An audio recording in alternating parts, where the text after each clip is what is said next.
So the other day I went to the head office of Australian BushFlower Essences. Now, you may be familiar with bark flower essences. This is similar, but they're Australian bush flowers, and they have a huge range of bush flower essences.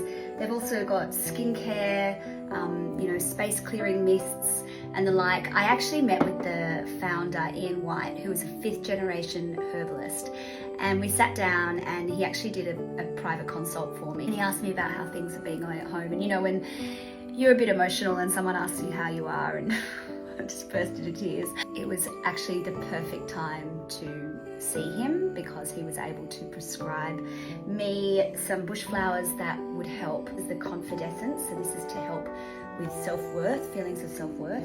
This is the emergency essence. So this is a bit like rescue remedy, and it's beautiful. So just in times of panic and emotional distress, you can use this. Also been trying out the skincare. So these are so beautiful. This is my favorite. This is the Honey Myrtle Hydrating Mist. How good does the Australian bush smell? So imagine that with the power of the botanicals, and then you add to that aromatherapy. Local, Ian still has the office right next door to where he grew up gardening with his great grandmother and his grandmother, who were both herbalists. So beautiful story, beautiful company. Check them out.